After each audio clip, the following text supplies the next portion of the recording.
Karthi Deepa serial மே 23 இன்றைக்கான எபிசோடுக்கான review தாங்க இந்த வீடியோவில் நம்ம இன்றைக்கி பார்க்க போகிறோம். எபிசோடை ஸ்டார்ட் பண்ணுறதுக்கு முன்னாடி இந்த வீடியோவை மறக்காமல் லைக் பண்ணிக்கோங்க. உங்களுடைய ஒவ்வொரு லைக்ஸும் அடுத்து வீடியோ போடுறதுக்கு எங்களுக்கு கொஞ்சம் என்கரேஜிங்காக இருக்கும். எபிசோடு எப்படி ஸ்டார்ட் ஆகுதுன்னா, நம்ம தீபா, மீனாட்சி, மைதிலி 3 பேரையுமே காமிக்கிறாங்க. நம்ம தீபா சொல்கிறாங்க, இந்த வீடு ரொம்ப சூப்பராக இருக்குது அப்படின்னு. அதுக்கு மீனாட்சி சொல்கிறாங்க, இந்த வீட்டில் தான் அத்தை ஃபஸ்ட்டு இருந்தாங்க, அதுக்கப்புறம் தான் கார்த்திக்கு பிஸ்னஸ் டெவலப் ஆனதோட வேறு இடத்துக்கு போனாங்க, அந்த பெரிய வீட்டுக்கு அப்படின்னு.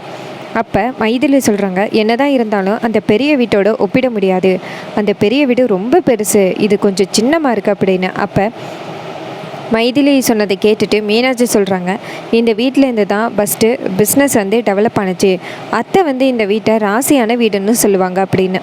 இதை கேட்டுட்டு தீபாவும் இந்த வீடு ரொம்ப சூப்பராக தான் இருக்குது அப்படின்னு சொல்கிறாங்க. அப்போ மீனாட்சி கேட்குறாங்க, என்ன தீபா, உன் புருஷனுக்கு என்ன கிஃப்ட் கொடுக்குறதுன்னு செலக்ட் பண்ணிட்டியா அப்படின்னு.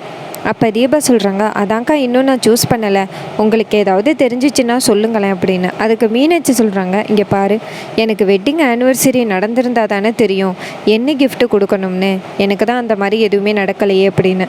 அப்போ மைதிலிக்கிட்டே கேட்குறாங்க தீபா, நீங்கள் சொல்லுங்கள் அண்ணி அப்படின்னு. அதுக்கு மைதிலி சொல்கிறாங்க, உன் புருஷனுக்கு பிடிச்ச கலரில் ஃபேன் ஷர்ட் எடுத்து கொடு அப்படின்னு. அப்போ தீபா சொல்கிறாங்க, ஃபேன் ஷர்ட்டா, நீங்கள் என்ன ரொம்ப ஓல்டு ஐடியாவாக சொல்கிறீங்க அப்படின்னு. அப்போ மைதிலி சொல்கிறாங்க, அப்போ ஏதாச்சும் ஒரு ஃபோன் வாங்கி கொடு, புருஷன் அந்த ஃபோனில் உன் கூடயே பேசலாம்ல, அந்த ஃபோனை எடுக்கும்போதெல்லாம் உன் ஞாபகம் வரும்ல அப்படின்னு. அப்போ தீபா சொல்கிறாங்க, போங்கக்கா அதெல்லாம் வேணாம், ஏதாவது நல்ல ஐடியாவாக சொல்லுங்கள் அப்படின்னு. அதுக்கு மைதிலி சொல்கிறாங்க, எல்லாமே நாங்கள் சொல்லிட்டோம், இதுக்கப்புறமும் எதுவும் பிடிக்கலைன்னா எப்படி, சரி ஓகே, உன் புருஷனுக்கு என்ன கொடுக்கணுமோ நீயே கொடுத்துக்கம்மா அப்படின்னு. அப்போ தீபாவும், அக்கா எனக்கு ஒரு ஐடியா வந்துருச்சு அப்படின்னு சொல்கிறாங்க. அப்போ மைதிலி கேட்குறாங்க, என்ன கிஃப்ட்டு யோசனை பண்ணி வச்சுருக்க அப்படின்னு. அதுக்கு தீபா சொல்கிறாங்க, நான் சொல்ல மாட்டேன் அப்படின்னு சொல்லிட்டு வீட்டுக்குள்ளே போகிறாங்க.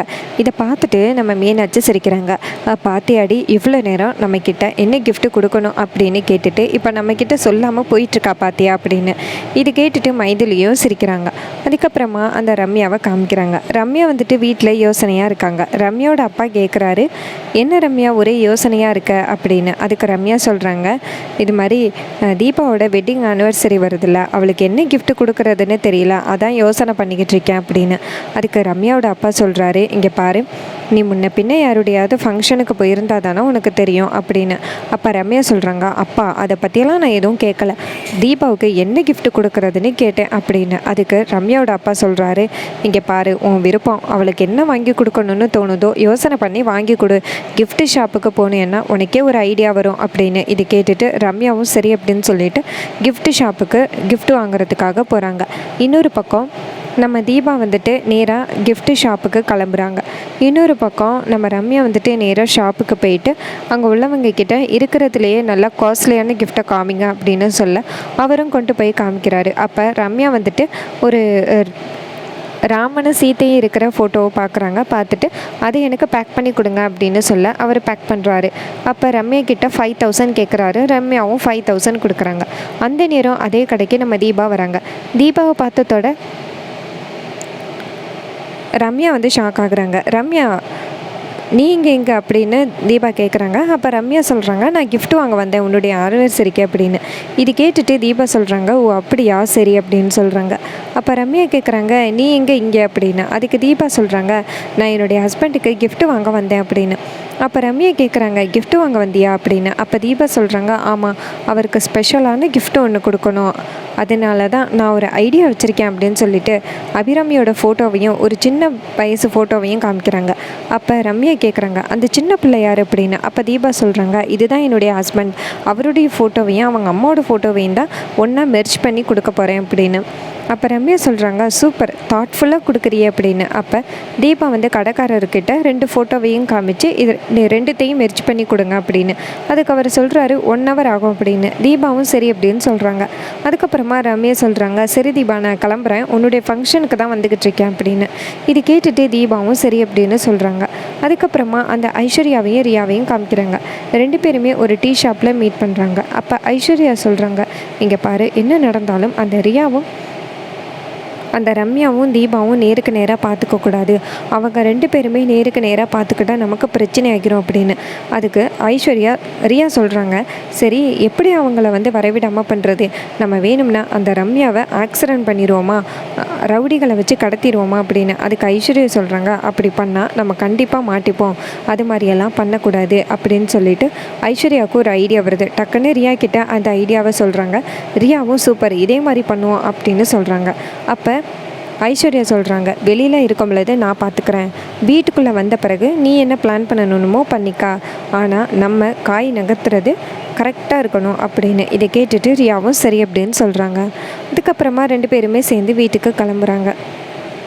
அதுக்கப்புறமா கார்த்தியை காமிக்கிறாங்க. கார்த்தி வந்து வீட்டுக்கு வராரு. அப்போ அபிராமி சொல்கிறாங்க, இங்கே பாருப்பா, இங்கே எதுவும் குறைகள் இருக்காப்பா அப்படின்னு. அதுக்கு கார்த்தி சொல்கிறாரு, அம்மா இங்கே எந்த குறையும் இல்லை, எனக்கு எந்த பிரச்சனையும் இல்லை, இந்த வீட்டில் தானே நான் ஓடி பிடிச்சி விளையாண்டுருக்கேன் சின்ன வயசில் இருக்கும் பொழுது அப்படின்னு. அப்போ அபிராமி சொல்கிறாங்க, எல்லாமே ஞாபகம் இருக்காப்பா அப்படின்னு. அதுக்கு கார்த்தி சொல்கிறாரு, எல்லாமே ஞாபகம் இருக்குமா அப்படின்னு. அப்போ அபிராமி கார்த்திக்கிட்ட பேண்ட் ஷர்ட்டை கொடுத்து, இதுதான்ப்பா நீ இன்றைக்கி கட்டிக்கணும், தீபாவுக்கு நான் ட்ரெஸ் எடுத்து கொடுத்துட்டேன் அப்படின்னு. அதுக்கு கார்த்தி கேட்குறாரு, அம்மா பூசாரி தான் எதுவும் பண்ணக்கூடாதுன்னு சொன்னார், ஏமா இந்த ரிஸ்க் அப்படின்னு. அப்போ அபிராமி சொல்கிறாங்க, இங்கே பாரு, உங்களுடைய கல்யாணத்தை பார்க்கக்கூடாது அப்படின்னு தான் பூசாரி சொன்னார், அதனால தான் இவ்வளோ பிரச்சனையும். இப்போ உங்கள் கல்யாணத்தை நான் பார்க்காம இருக்க மாட்டேன், இந்த ஆனிவர்சரியை உங்கள் கல்யாணம் மாதிரி நான் பார்க்க போகிறேன் அப்படின்னு. இதை கேட்டுட்டு கார்த்தியும் சரிம்மா அப்படின்னு சொல்கிறாங்க. அதுக்கப்புறமா நம்ம கார்த்தி அந்த ட்ரெஸ்ஸை வாங்கிக்கிட்டு போகிறாரு. அபிராமி வெளியில் வந்து நிற்கிறாங்க. அப்போ மைதிலி மீனாட்சி எல்லாருமே இருக்காங்க. அப்போ அபிராமி கேட்குறாங்க, மைதிலி எல்லாமே ரெடி ஆகிருச்சா அப்படின்னு. அப்போ மைதிலி சொல்கிறாங்க, கேக்கு வந்துக்கிட்டு இருக்கத்த அப்படின்னு. அப்போ அபிராமி நேராக மீனாட்சியை பார்த்து, மீனாட்சி இன்றைக்கின்னு பார்த்து நீ வெளியில் நிற்க வேணாம், வெளியில் நின்னால் எல்லோரும் ஏன்னு கேட்பாங்க, நம்ம குடும்பத்தோட பிரச்சனை நம்ம குடும்பத்துக்குள்ளேயே இருக்கட்டும், யாருக்கும் தெரிய வேணாம், அதனால் நீ வீட்டுக்குள்ளே இன்றைக்கி மட்டும் வா அப்படின்னு. அப்போ மீனாட்சியும் சரி வரேன், ஆனால் அந்த ரியா இருக்க வீட்டுக்குள்ளே வரதான் எனக்கு சங்கடமாக இருக்குது அப்படின்னு. அதுக்கு அபிராமி சொல்கிறாங்க, எனக்காக நீ வரமாட்டியா அப்படின்னு. இதை கேட்டுட்டு மீனாட்சியும் நான் கண்டிப்பாக வரேன் அப்படின்னு சொல்கிறாங்க. அந்த நேரம் பார்த்து அபிராமி மைதிலிட்ட கேட்குறாங்க, தீபா ரெடி ஆகிட்டாளா அப்படின்னு. அப்போ அவங்க சொல்கிறாங்க, தீபா ரெடி ஆகிட்டாங்க அப்படின்னு. அப்புறமா அபிராமி சொல்கிறாங்க, கார்த்தி ரெடி ஆகிட்டானா என்னன்னு தெரியலையே அப்படின்னு. அப்போ அருணாச்சலம் சொல்கிறாரு, இங்கே பாரு அபிராமி, எதுக்கும் கவலைப்படாத, ஏன் பதட்டப்படுற, எல்லாமே சரியாக நடக்கும் அப்படின்னு. அப்போ கேக் வருது வீட்டுக்கு. கேக்கை பார்த்ததோட அருணை கேக்கு கொண்டுட்டு வர சொல்கிறாங்க. கேக்கை கொண்டாந்து வீட்டுக்குள்ளே வைக்கிறாங்க. வச்சுட்டு அந்த கேக்கை ஓப்பன் பண்ணுறாங்க. கேக்கை பார்த்துட்டு எல்லாருமே சந்தோஷப்படுறாங்க. ஏன்னா அதில் கார்த்திக் தீபா வெட்டிங் ஆனிவர்சரி அப்படின்னு எழுதியிருக்கு.